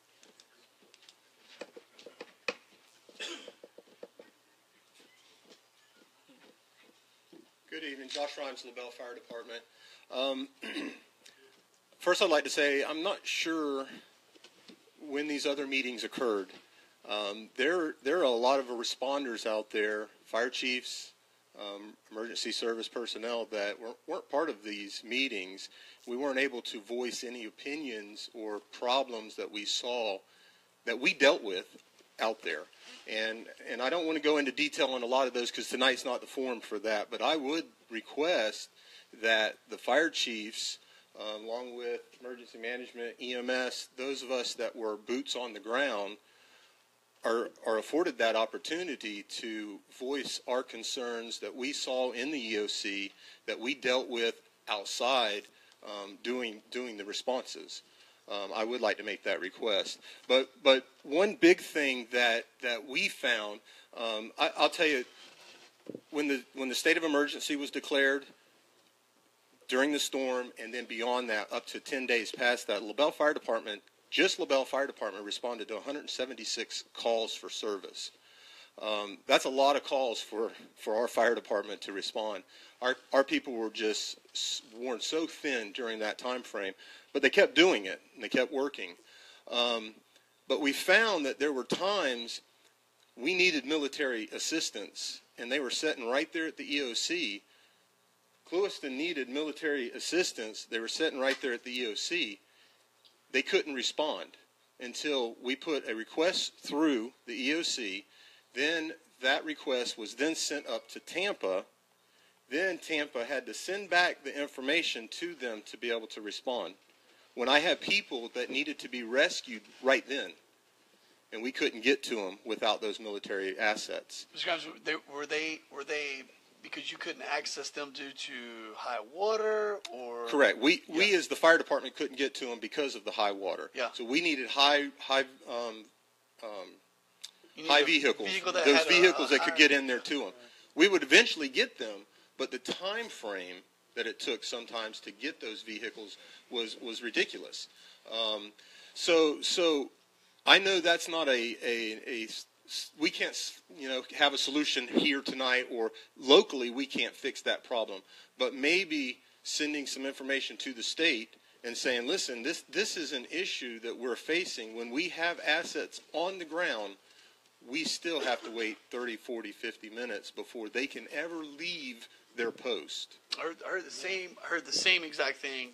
I didn't hear it in any metropolitan counties, but I heard the same thing in the spine of Florida, Levy, Gilchrist, going up north. And I will tell you that conversation, Brian Coon is the Director of Emergency Management for the state, is no longer in that post, but we do know who the replacement is. We have all of those conversations are going to be had, and I'm glad to hear you share this tonight. This is something that definitely needs to rise to you. Well, we appreciate it. And, when I'm not sure if you guys are aware, we evacuated almost all of the North LaBelle area, from 29 over through to the Glades County side of things, one evening. Post-storm. Post-storm. Yes. Because of the rising water. Yes. And we were going in and making this rescue. We were finally able to get a couple of those vehicles from the military, and they helped us out. But it was the Sheriff's Department using their buggies, Game and Fish brought in boats, swift water boats, and the water was so rough going through there that FWC said, you know what, we're pulling out. We can't even get in there right now to get to those people. The water was moving so fast. And that's when the Sheriff's Department brought their buggy in, and they were able to come in. But we had resources coming from Tampa, but they were hours out before they would ever get there. So if we were able to get those resources, and I know they're spread thin, but having those resources regionally so that we can access them would work a lot better for the emergency response of things. And I think Charles is already working on the National Guard issue. Yes, sir. I had a wonderful conversation with Congressman Diaz-Balart on Thursday. Some of you may have been in that meeting. I addressed the fact that it's the ordering protocols through the EOC system that is housed with the state that caused the bottleneck. They have to be extremely mission specific. there's a certain level of military bureaucracy that was holding us up. So we had 3 units sitting inside the EOC. They had huge Humvees sitting in the parking lot, but they ate our food, slept in our EOC, and didn't lift a finger to help us one bit until 2 or 3 days after the storm. That's uncalled for. It's unacceptable, and we're taking it up with Senator Nelson's office, Senator Rubio's office, and Congressman Diaz-Balart to find out what do we need to do to make those protocols different. And then second, I met with Wes Small, the new director of state DEM, shortly after the congressman's meeting, and he has assured me that his people will be in touch with me within the next 7 to 10 days to discuss this issue and fix the protocols as well. Great. And I mean, I'm sure you're aware of this, but they're ready to go turn a screw. But it's like you said, the bureaucracy has got it caught up. So until the correct person says, go do work, we'll hang out. Right. You know? Right. Absolutely. Yeah. And once they got into the field, they were more than willing to help us. Yeah. But it was just getting them there. So, And you know, that's the purpose of the meeting, because there's things that we did not expect or you did not expect until it actually happened. So the purpose tonight is for us to iron out those things so that we can, or if this happened again, that we don't have the same bump. We're going to still have bumps, but at least there won't be the same hiccups in the road, you know. So. Commissioner Burr, that's so true. I mean, this is an issue that I did not, this is the first I'm hearing of that.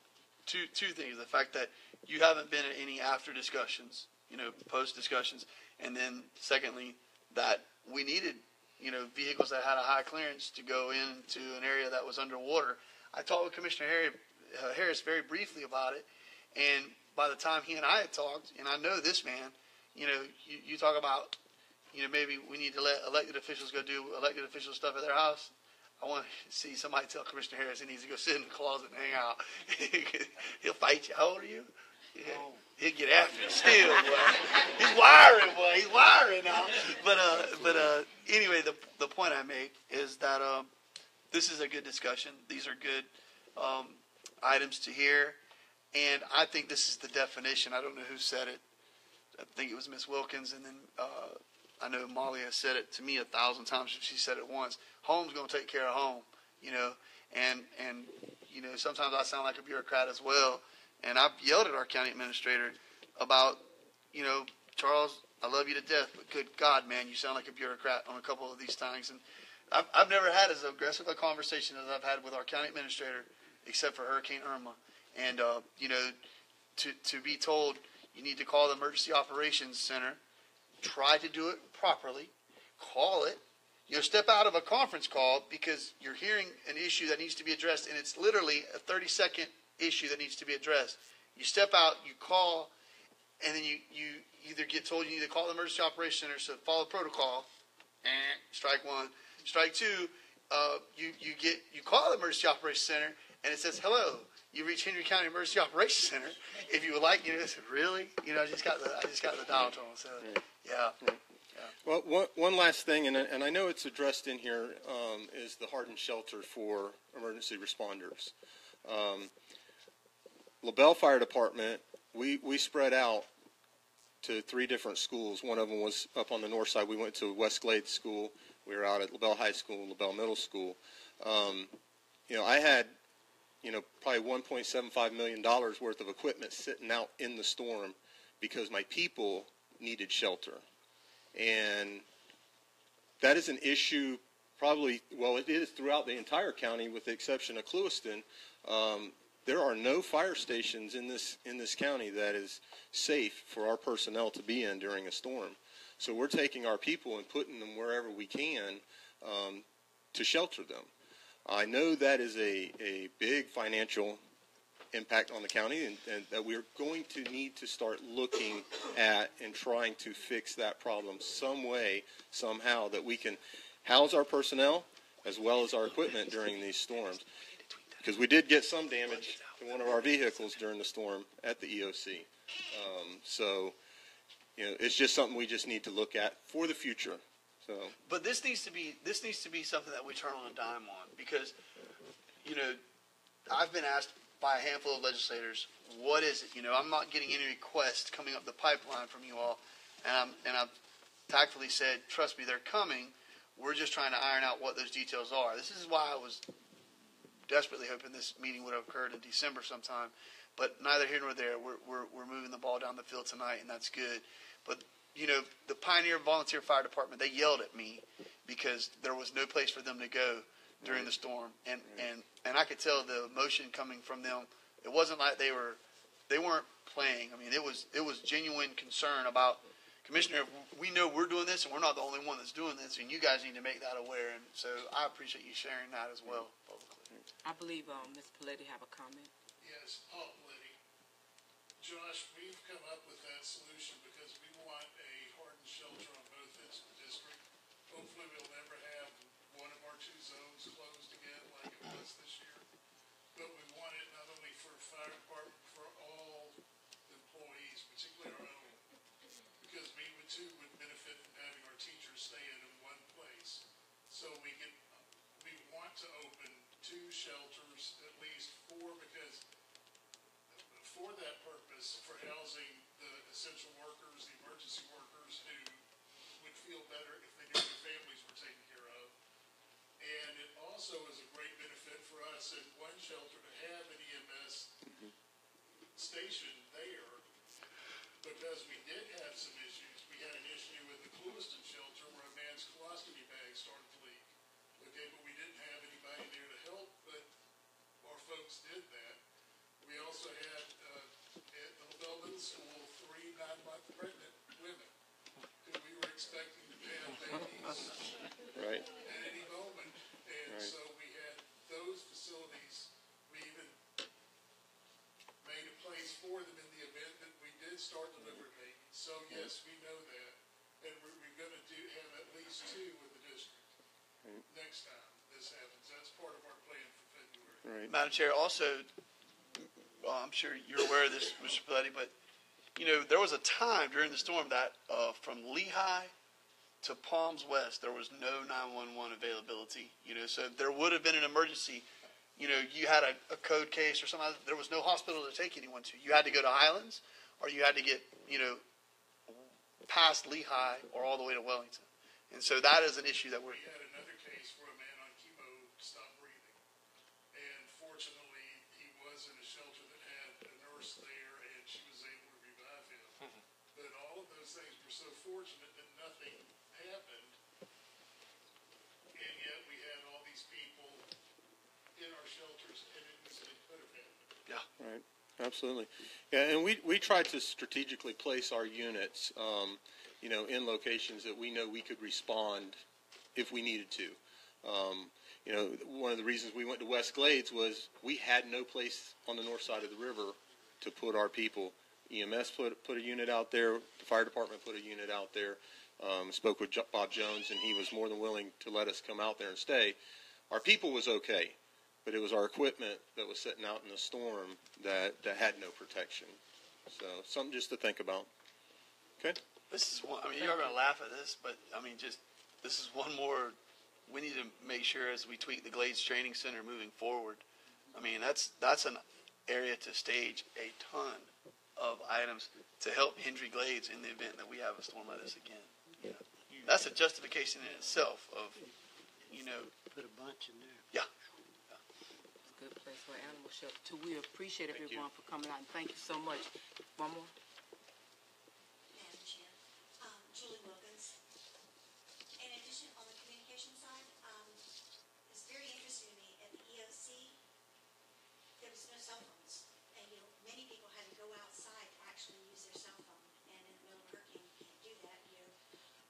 And after Wilma, I recall, and I could be making this up, but Nextel, at that time, that was our primary server arranger, had brought in temporary towers. And I mentioned it several times at EOC, and everybody looked at me like I was cross-eyed. But there's got to be that capability to bring in emergency towers to enhance communication. So I just wanted to mention that. Thank you. We do know. I'm sorry. You can. If you can state your name, please. Madam Chair, while she's getting up, you know, in Monroe County, they actually had drones that had Wi-Fi and cellular capabilities that they ran during certain times just to get communications back up. And I think that's something that we can definitely address. And I know AT&T has diligently working to harden some of their systems, but apparently all of the cell phone companies are going to do that. Thank you. Dina Pittman, Property Appraiser's Office. I'm going to kind of change gears a little bit because I've been to 3 meetings now, and not one meeting has discussed damage assessment. I know that Property Appraiser and the zoning department spent, I think I don't know, 148 hours in like 6 days between all of us trying to determine what damage was done. There's windshield assessment that has to be done in order to declare state of emergency for FEMA. No training prior to. We were dispatched less than 12 hours after the storm. Instructions changed several times within the first 2 or 3 days. Instructions on what, because if you look at this hurricane summary, I'm going to say probably this is not accurate because we had one group doing it one way, another group. We had, just with the Property Appraiser's Office, we had 4 teams out. We had over 12 staff members in that 6-day period working to try to get accurate information. And now we're back at stage 1 because the information is not helpful. So the Orion program that was used, although it was necessary to get FEMA set up, is a handicap to us. We're working with it. We're making the best of it. I'm actually going to be on the radio. Karen and I will be on the radio tomorrow to try to clarify what is considered damage assessment and how to improve our tax roll, because ultimately our tax roll affects revenue. So I think that needs to be something that is addressed ahead of time, training ahead of time, as well as training afterwards to make sure that we are on the same page doing the same. Thank you. One of the things I like to say is that we didn't do everything right, but we surely didn't do everything wrong. And I was very appreciative for the people. They saw me working. Miss Bird, you need my help. They would jump out their cars and the kids would begin to help. So the bodies was there. We just need a sense of direction, and I think we all need that. I think there were some things that we didn't do right, but everything's a learning process. If you went through life and you did everything right, then kudos to you. So, my thing of it is we made some mistakes, and the purpose of the meeting is for us to get together and to find out what's broken to fix it. So I'm so grateful that we did have the meeting. At this time, I see we have another speaker, and after he speaks, I'm going to see if Charles have anything else he wants to say. Thank you. Real quick, Joe Pepe, Hendry Glades Health Department. I just wanted to give you a quick update. I know you mentioned skilled nursing facilities, and one of the things that we did during the storm, prior to the storm, and then after the storm, we've definitely stepped up our efforts, is in the area of making sure that not only do those facilities have plans, but also that they're following their plans. One of the issues that we saw was several of the facilities use the same vendors. So those vendors were quickly overwhelmed. And so issues like transportation, oxygen, things like that was an issue. So we're working through that. We're making sure we work very closely with our providers in this community to make sure that we have a plan in advance, especially for transportation. One of the issues was a fairly decent-sized facility was evacuating, and we had challenges making sure that they were getting to the right place and that they were evacuating in the right direction, because this storm had a footprint that was encompassing the entire state, so folks really didn't know where to evacuate to. So that was a big challenge. I'll share some other updates and progress that we're making with special needs, but just know that we've stood up the special needs committee, and that we're moving forward on those discussions as well to make sure that we have more choices for you all, the policy group, the emergency managers, so that depending on what the storm profile looks like, we have more options for our community. Some of the plans we put in place we weren't even expecting to use, like making sure the Moorhaven Health Department was ready and pre-staged. We did that, and during the storm we lost a generator in West Glades and had to use the Moorhaven facility, so thank goodness we did that. It worked out well. Part of the recovery and rebuild of the LaBelle Health Department on Pratt is the roof is hardened now for a much higher wind rating, so that's wonderful. We do have some improvements elsewhere, and I'm looking for funding for generator so that at some point we can be not only a resource for shelter operations, but post-storm recovery, providing clinic services, things like that, immunizations, all those other pieces. Clueston and Moorhaven were functional, but the LaBelle site got hit pretty hard.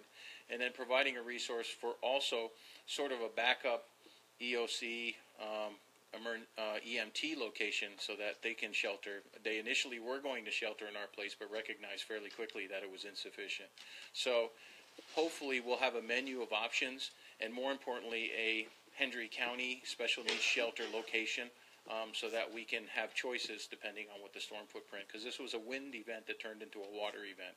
And so we're looking through all those pieces. So I just want you to know we're working with all of our partners. And I have to say, to be honest with you, everybody that leads all of your departments are phenomenal. And I talked to every single one of you during the storm, and Commissioner Harris offered me a cookie. At one point, I know it sounded stupid, but it was probably the highlight of the hour at that point. So, and so I have to tell you that, we worked 190 hours in 2 weeks, so it was pretty crazy. So just to see your support, I talked to every single one of you guys, and I just want to say thank you personally. Thank you. Thank you. And once again, we thank everybody that came out. Is there any other comments? Madam Chair, I would just say to a couple of your points, and I think it's been a sentiment that a number of people have echoed here. It was impressive, not only in our local area, but to hear our colleagues reaching out throughout the entire peninsula, to see our counterparts in the cities and different municipalities making resources available. And then, the storm really hasn't even passed yet. And to have constituents calling and saying, hey, listen, don't worry about coming down this road. I've got my chainsaw out. We're handling it. But Henry Isles is going to need to be dealt with. It's a little bit bigger than what I can deal with, or, Dustin Lohman with ASEP Trans and, what they did with making water available and making sure that the school board knew about that. And, just making sure that resources were available to those that didn't have them. And, United States Sugar Corporation stepping up. I don't know how many humans they fed in Hendry and Glades County and Western Palm Beach, but that was pretty amazing.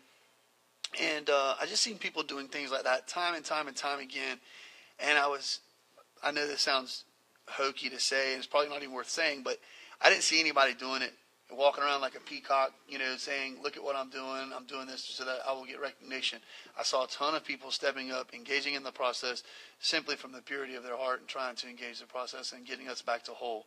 And then lastly, I'll just close with, I was so proud of you guys that I work with and our administration stepping in to squeeze the contractors that we could find to get us back to normal, because as much as I love my constituents, it tickled me to death. You could just see it. When power came back on, they wanted cable. When they got cable, they wanted their dadgum yard to look back normal, and their road that was getting them to their house normal. So I was just like, wow, okay, I got you. We're on it. And the county stepped up. So, yeah, thank you. Thank you. Charles, you have anything you'd like to add? Just some final thoughts is, first of all, thank you to everybody who participated in the process. For those of you that were not engaged, I will be following up. My team will be following up with you for a deeper dive on your specific issues. Money is a big concern as far as financial resources to be able to meet some of these needs, but not all of these needs are going to be met within the next 6 months before we're in hurricane season again. So the next pressing conversation is going to be, and I'm looking at my counterpart with Al, I'm looking at Ron, I'm looking into the mayor's office on both cities, the school board, etc. What are those things, what are those bites out of this elephant that we can take in the next 6 months, get these things done, so that we're going into hurricane season a little bit stronger, smarter, quicker, faster in our response times. And then what are those things that we need to work on long term as we hopefully watch another hurricane season go blissfully by with blue skies and no issues. The second piece of that is, and I'm speaking to myself, is that when these trainings do come, we need everybody to show up. And I'm going to be the first one in here to mea culpa and say, I've skipped them too. They're boring, they're drawn out, they're sometimes unnecessarily long, they're uncomfortable.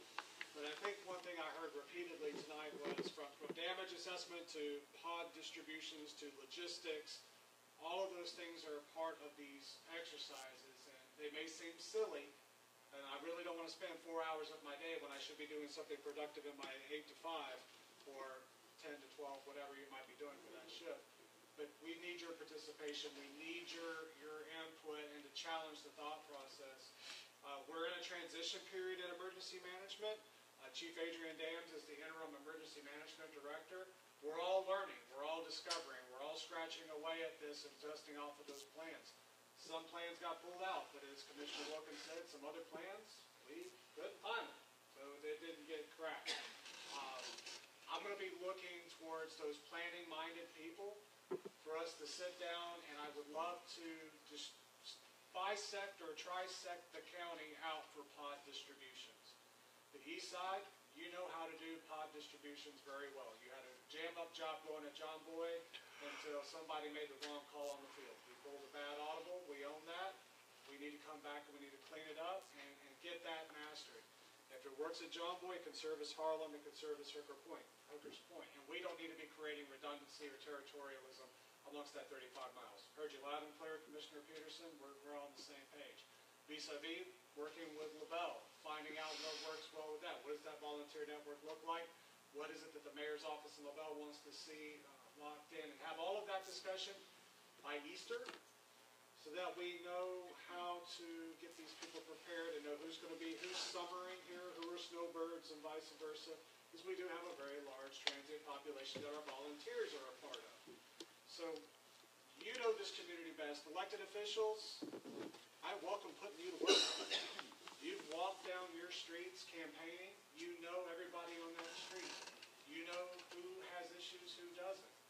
Just from a simple tactical planning standpoint, we need that information. But in others, I'll look at Ms. P again and Commissioner Swindle and others. You may have specific training in shelter operations or points of distribution operations or otherwise, or heavy equipment operations, cleaning stuff out. Maybe you're a contractor in your daily life. I need your resources. What we learned was that the plan was way too single layered. We've got to add depth to the plan. We need some tertiary plans built in. We lost our two main points of distribution. The two airports were both compromised, and we could not secure the commodities there.